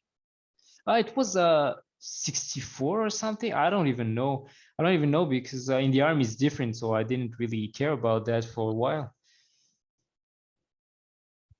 Yeah, I feel like my girlfriend just told me that one of the countries, like I feel like it was Norway or one of those countries, just recently they're either going to or they did make their week kind of like a 4 6s as opposed to whatever it was. Here it's 40 like 5 8s or whatever, Oh yeah, 40 okay, hours a yeah, week. yeah. Oh, that would be And it's like, great. so yeah, I'm like, I'm liberal, and I wish we had it the way that you guys do in terms of, I think you guys are more of like kind of like a liberal socialist country, kind of, Yeah, right? yeah, exactly. Um, and I mean, just Europe in general, I think tends to be more like that, right? With Yeah, universal healthcare and everything. And it's like, for whatever reason here in America, like we have it so extreme. You know what I mean? It's like, I feel like, it's just all about fucking like work, and it's all about making money, and it's all, you know what I yeah, mean? It's all about being as successful as possible. And it's like, man, I just want to, I want to like work as little as possible. You know what I mean? It's like, yeah. I understand. I mean, I don't know how hard your guys' like work is out there, but I think you guys have like rules like where like you can't work in the summer or something, like you get like a certain amount of time off or something like that, Yeah, or yeah. You get well, in the army force is 45 days, and I think in France, other employees get like around 5 week a year, something like that. yeah, it's like we don't have any time off depending on the job. Like obviously if you're Yeah, like a teacher, you do, but in terms of what I do, I don't have any time off, and it's just like, man, like I don't really want to be working 40 plus hours a week until I retire. yeah. But yeah, in terms of looking at like the US, like what do you guys think of the US? I know like I've heard that like some French people don't really like it when Americans go there or whatever, like they kind of like have a thing against Americans or whatever. But in general, how do you look at the US? I don't know. Well, for my part, during my studies, I've lived in the U.S. in California for 6 months, So I in the really military or in the no, study no, or no, in your no, no. It's studies? study, yeah, yeah, in business studies. So I really Oh, for love the college. US. Yeah, yeah, yeah, exactly, for college. So I really love it, and people around me are, well. The thing is, with friends, we're fascinated by the US. You know, it's like we have the movies, you know, Hollywood movies. We all grew up with that, you know, Los Angeles, New York City, stuff like that. So it's pretty crazy for us, you know. But yeah, when we see, for example, stuff like universal healthcare, we don't get it, you know. It's like, how can they accept that, you know? How can they pay that much for just a broken arm or something? Like the thing of paying when you go to the hospital is crazy for us, you know. So we see Oh, the US. it's totally nuts. It's just horrible, the healthcare system here. Yeah. Yeah, but at the same time, when we look at you guys, we see a country where you have all the opportunities in the world. You know, if you want to launch a business, it's easier than in France. You know, it's easier. Um, Yeah. It's you can, easy, it's easier, but it's still not easy. You know what I mean? To launch a business. But yeah, yeah. yeah, but your state of mind. You know, the way you guys are thinking culturally, you are more towards liberalism, and you want to support people, you know, launching companies or startups or stuff like that with ideas, you know, people with ideas. Us in France, we're more traditional, you know, you got to go to your work 9 to 5. Okay, you want to launch a company, yeah, but you have to be really careful because you won't have retirement plan and stuff like that, you know. That's the thing. So we admire the US as much as sometimes we don't get it, you know. Yeah, well, yeah, it's complicated. I mean, like if you launch a company here, if you have like some small company, it's the same thing, I think, right? Like you might not get um well, I guess if you're still paying into taxes, you still would get retirement, I guess. But yeah, I mean, it's still hard to launch a company here, but yeah, it's probably easier. What kind of like what would you call your government? Like, uh, would you almost say it might be socialist or something, or no? No, a lot of people from the US told me that France was socialist. You know, it's not true. We're just a liberal country with some socialism part. You know, we value the principle of sharing resources, like for universal healthcare or taxes and stuff like that, for specific stuff. Um, we value those, but no, we're capitalist, and but we have to play on both sides, you know. So our government is more like the US right now, you know, more liberal. He's trying to be, but that's why there's so much protest right now. Yeah, well, yeah, well, it sounds like we might have the terms mixed up because more liberal would mean the protest would actually probably be more liberal for us, if that Yeah. makes sense. Like, Okay. Yeah. you know what I mean? Like, I think the liberals are the ones who want the retirement age earlier, and here at least. I don't know about where you're at, but like the Republicans are the ones. The liberals are the ones who want it like kind of like work less. I think in general, and the Republicans are the ones who want to work more. But yeah, Okay. Yeah. yeah, yeah. But in terms of I keep losing my train of thought for some reason. Sorry. In so in terms, oh yeah. Okay, so I was talking to, so I've had like a good amount of people from. I had one guy from France who was like traveling, like he was like he was like he actually had his own app or something, and he was like just Okay. traveling. He sounded like a good life, but I've had people from different countries, so it's pretty cool. And two of the guys I talked to, one was from Canada, Okay. and which is also similar to you guys in the sense that it's not socialist, but it's like Yep. more more Flexible. more flexible for the people, yeah, whatever you want to call it. And then I actually had a guy from Saudi Arabia, right? So Hmm. he actually was talking about consciousness, and I was talking to him through the Discord first, like online, and I was like, oh, you're from Saudi Arabia, can we talk about like politics and religion? He was like, no, not that. And I was like, why not? He's like, it's dangerous, don't talk Yeah. about that. And so, but then when I was talking to him and the other guy from Canada about America, they were like, yeah, like in our country, we don't see why you guys have it the way you do. It's like you guys don't have enough social benefits. Yeah. Like you guys, and it's like same thing with France, I would assume. Like it's kind of like it doesn't make sense to these countries that we have so much money, but like we're not. Even a guy from Saudi Arabia was telling me that like they have more social welfare Yeah. stuff than we do in Saudi Arabia. You know what I mean? And I'm just, yeah, I don't really understand that. It just seems like the rich here want to get richer and the poor keep getting poorer. And it's just sad. And it doesn't have to be like that. Like you have your Elon Musk who have $200 billion, and then you have your, people on the streets who are like, barely surviving. It's just sad. And I am assuming in France that, you guys just have it better in terms of that. Like there's probably not as extremes, I would imagine, extremely rich, extremely poor, right? Yeah, we have like super rich people, of course, but yeah, there's less of a gap. Yeah, that's true. And even if you're really poor here, like the minimum that the government will give you each month, if you work or not or whatever, is going to be 500 euros, so you could eat, you might live in the street, but you're still going to eat, each month. So it can be difficult, but the government will give you money for doing nothing. If you can't, you're going to have money, Oh, wow. So yeah. So you guys have like a universal, what's it called? Universal, like we were talking about implementing it. Yeah. Or UBI, like universal, I'm forgetting the term, but basically, yeah, you guys get $500 a month for doing nothing. Like just off the bat, you get 500 a month. Yeah. So for homeless people, that's really great because, wow, that's great. Obviously, it's great to receive 500 euros, out of nowhere. But it helps, because they can eat, they can maybe sometime find shelter. I don't know.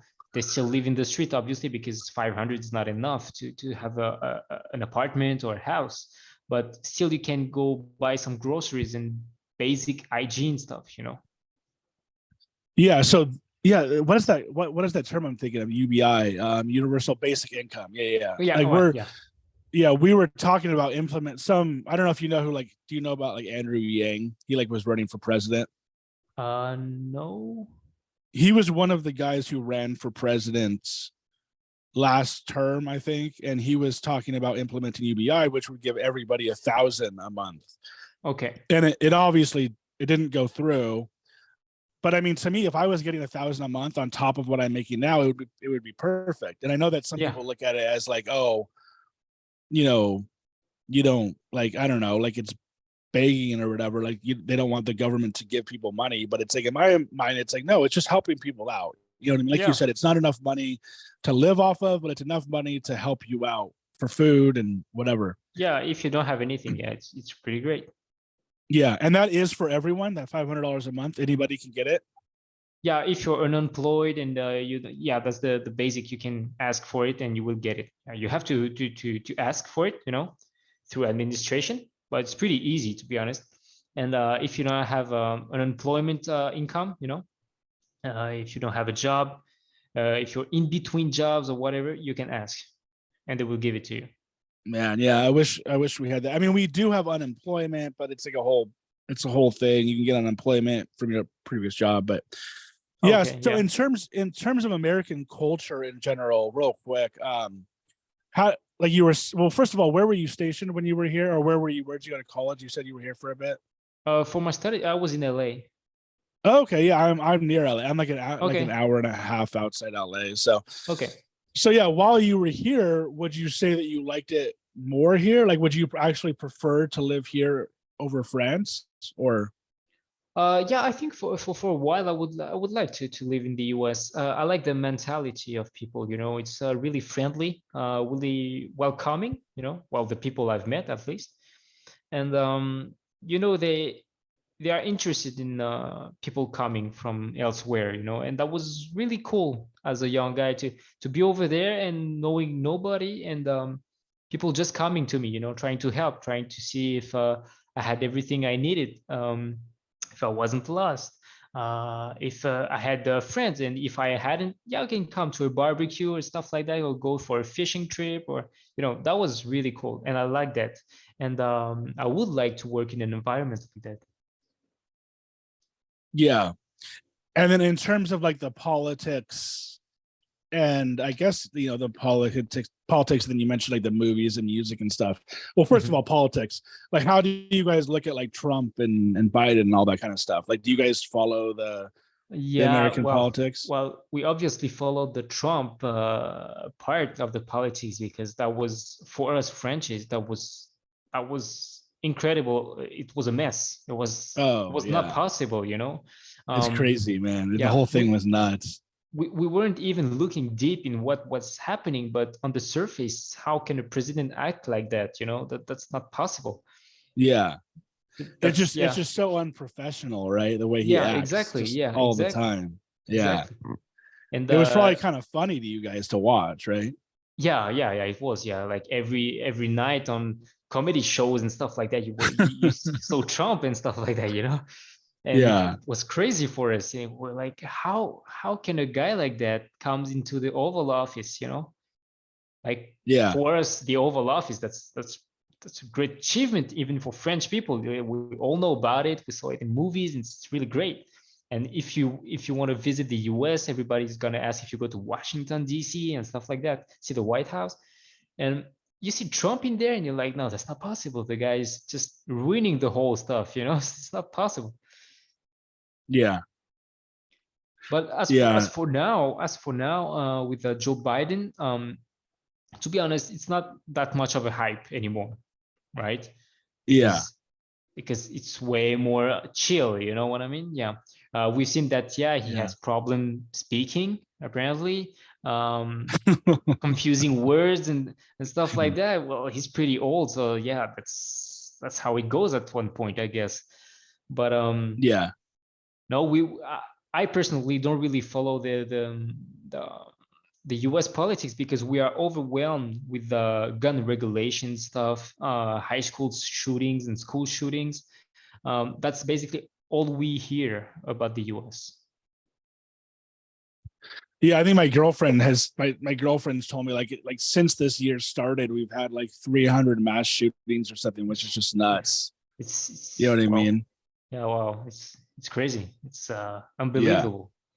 Why do you think it is? Like, do you guys have better gun control there? Do you guys even allow guns there? Yeah, you can have guns, but you have the thorough control before. Um, you can have assault rifles and stuff, but it's really hard to come by. To be honest, it's really difficult. Handguns, it's more easy to get, but still you have a lot of regulations. You have to do some time before at a shooting range, to pass safety qualifications, basic safety guns, regulations.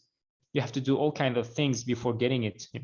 And there's people who will control and acknowledge that you can have a gun at home. And it takes Yeah. time. It's not like in the US, where it's more easy to get guns, because you have well, not everywhere in the US, as I understand, but you have a gun culture. What do you think it is about our country that we have so many mass shootings? Is it the fact that it's easy to get guns, or the fact that like there's so much stress around? Yeah, I think, well, first of all, yeah, the lack of gun control is obviously playing a role in that, obviously, because mass shootings are with guns. So saying that the guns aren't the problem is, for me, just hiding from the truth. But I think, from what I see, so that's from the other side of the Atlantic, but I think there's a lot of problem with the mental health issue, that are not really taken care of from kids. You know, Yeah. I think you guys have a thriving society, really dynamic and fast paced, and I think some people have difficulty to adjust to that, and they might feel, kind of pushed aside, I would guess. And unfortunately, you had some famous high school shooting before school shooting, and some people might resort to that because that made the news every time, and you see the shooter name, the shooter pictures, and you kind of hear a lot about the shooter, but we don't need that, you know. That's just bad publicity. Well, for me. Yeah, yeah. And how do you guys look at like other countries in Europe compared to France, like Italy, England, Greece? Like, do you guys kind of like feel um like France is the best, or are you guys kind of like more just like, No, like you all no, get along with each other? no, I wouldn't say we're the best because we still have a lot of issues, you know.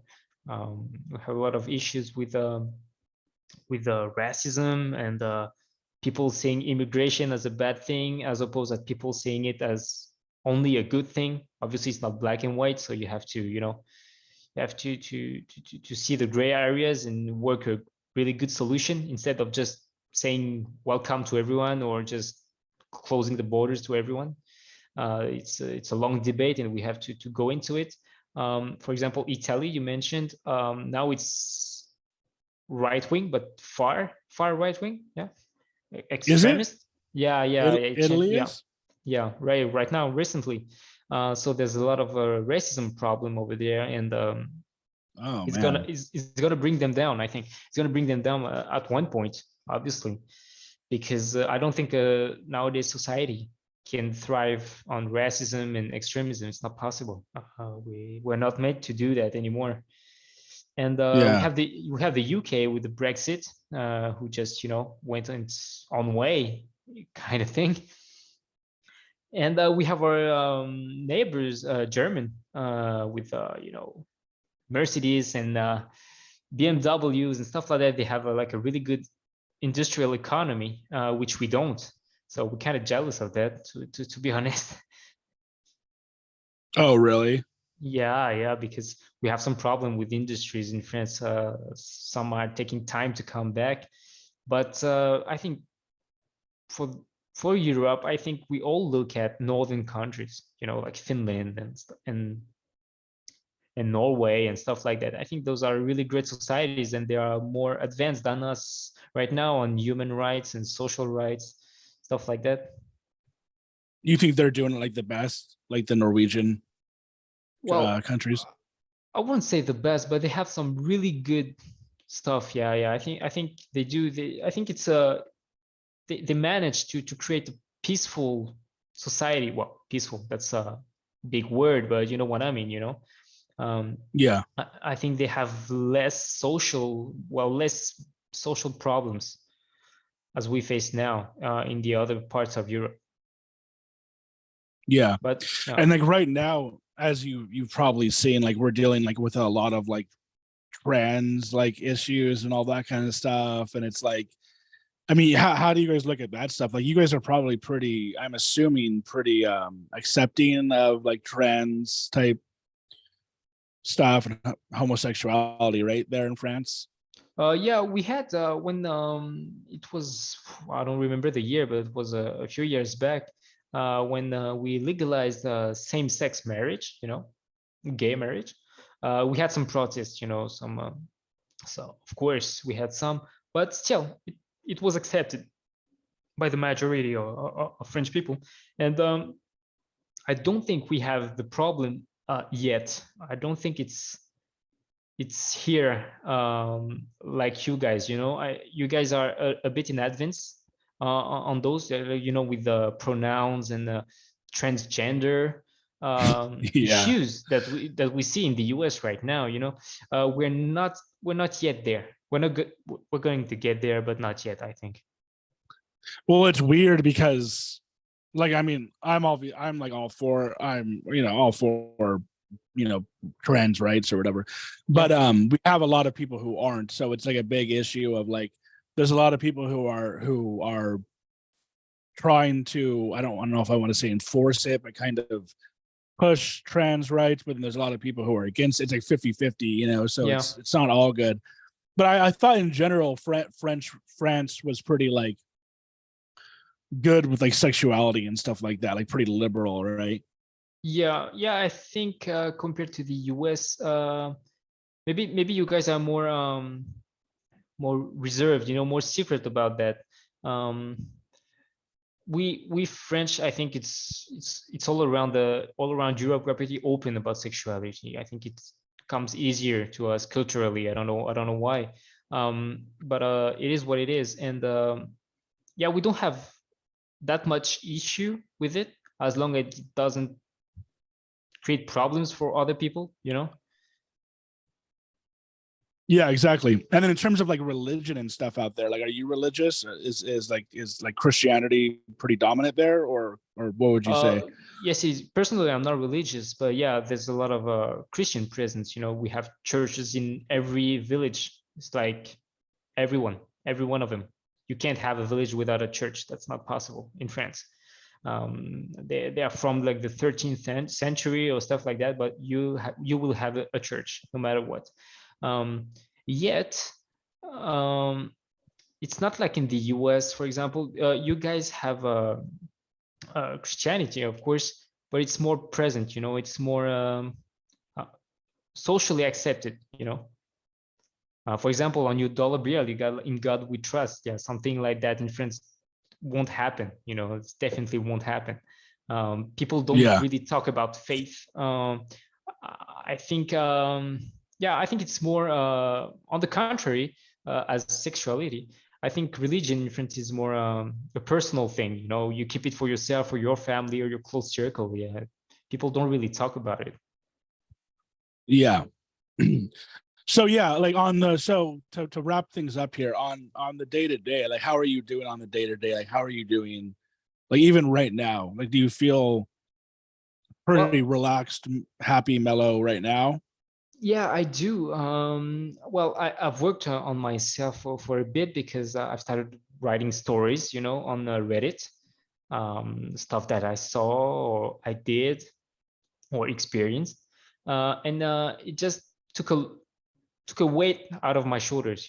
At first, it was really feeling great because people were reacting positively to my stories and they had good advice, and some people had experienced the more or less the same thing.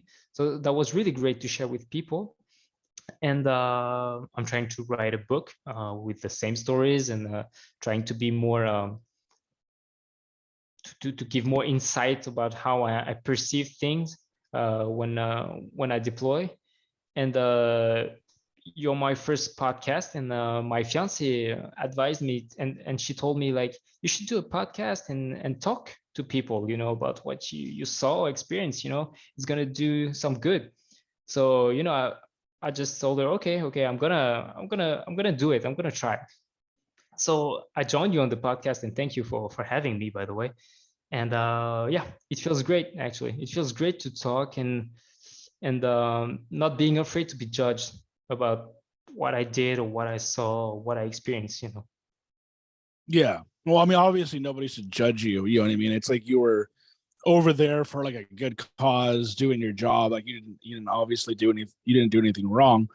Um yeah, and oh yeah, no problem having you coming on. I mean, you're definitely a great guest and you were very nice before. And definitely interesting person to talk to. I don't, it's not often that I get a chance to talk to somebody from France who was in the military and has PTSD and all that. And one thing I was thinking with like the sound thing, and it's probably kind of stupid because like there's obviously no way to like get rid of sounds, but if it's mainly the sounds that's like triggering you, would there possibly be a way to like you almost like wonder if you could like prevent the sounds, like, you know what I mean? Like, and obviously there's not, because it could happen anytime, anywhere. Yeah. But I don't Well. I don't even know how you would do that besides just have some sort of like things in your ears that would like prevent any loud sound. You know what I mean? I don't know. Or like uh, move out to like the countryside or something. But yeah. yeah, that could be a solution, but actually, we've come pretty far in the treatment of PTSD. There's a lot of different therapies available with different Yeah. approach to treat it, or at least to help the symptoms. And for my case, actually, my therapist suggested that I try the therapy. It's a sound therapy, basically. So they're gonna put me in situation with the sound that stressed me out, like helicopter sound, clacking sound, um, firearm and stuff like that, just to see how I react, what comes to my mind, and they will try just to deconstruct what I said and just explain to me why I made that connection directly to a wartime, and explain to me how I can explain to my brain basically that, okay, this sound remind me of this because this is a memory. Okay, so now this is a memory, this is not happening, it's going to be okay. Basically, that's the basics. And they're gonna do that with all the little traumas that I have, and basically explain to me why it's gonna be okay because this is a memory. Because right now my brain cannot differentiate memories and what's happening right now. Yeah, that's an interesting way to handle the problem, is to have you, yeah, like listen to the sounds and Yeah. then kind of like, because eventually you'll probably just be, desensitized to it. Once you hear them enough, it'll probably just go away, and to like kind of like face the problem head on type thing, right? Yeah, but to do that, they have to assess how I react. And the way I'm talking about my PTSD and my experiences, my therapist said that I was pretty okay because I took a step back. When I talk about it, I use the past tense, so I know it's not happening right now. So she said that, okay, we can do this therapy, but for some other people, they can still be in the moment, so they have to do another kind of therapy, more easygoing, not as brutal at this one. Yeah. Yeah, and say, I mean, I have my own like anxieties. I think everybody has their own Yeah. anxieties or whatever. And it's like it's funny because it's like, I live in America. I'm, in a pretty good situation. I really have no reason to have anxieties, but I still do. And it's just like kind of goes back to that thing of, some Yeah. of us have it really good. And like I didn't have to go to war. I don't go to war. I don't live in Africa. I don't live in a scary Yeah. situation. So it's totally understandable for like someone like you to have PTSDs, because you went to war. So, yeah. So to wrap things up here, I usually ask like some of like your favorite podcasts, music, TV shows, music, whatever. And then I was also wondering, is most of the stuff that you guys watch over there in In France is most of it for American stuff, or do you have like your own stuff too? we have some of our own stuff, but to be honest, 99% is from the US. Yeah, that's for sure. Yeah, I've always thought that's interesting how America just comes up with so much, Yeah. entertainment, and other countries for some reason just aren't able to like compete with us in terms of that. It's like we dominate that space. But yeah, so what are some of your favorite like podcasts, music, movies, TV shows, stuff like that you're into right now? TV shows. I'm gonna say that the one all time great is gonna be Band of Brothers, from Steven Okay. Spielberg and Tom Hanks. I Yeah. watched that when I was a kid, and this TV show gave me the need to sign up in the army. Like I was really passionate about it. So yeah, that's my favorite TV show of all time. I gotta say. As for podcast, honestly, I don't remember the name because it's a French one about history, just about the dawn of civilizations and the fall of them and stuff like that. So I really, really like that. And as for music, that's a good question. I'd say Lana Del Rey at the moment is my favorite artist. Oh wow, that's an interesting one. Yeah, I it's really didn't. mellow. Yeah, yeah, I like her. I wouldn't think that like for some reason I wouldn't think that like um she'd be big in France or anything. Oh, she is. She is. Yeah, she is. Definitely. Yeah. All right, cool. And then one other question I had for you, what was that Yeah. everything for the what you're gonna do? Yeah. Yeah. So as far as like the name or you being anonymous or whatever, I was just kind of curious. Does the military not? Well, like, are you not able to say stuff because of the military, like, or you just don't want to like go on record as yourself? It's a bit of both, to be honest. I don't want to go on record because I want to be truthful here, talking about how I perceive thing, and Yeah. I don't want to be grounded because I have to, be the French soldier, not getting political and stuff like that. So that's why I wanted to be anonymous, and also because I'm talking about regions and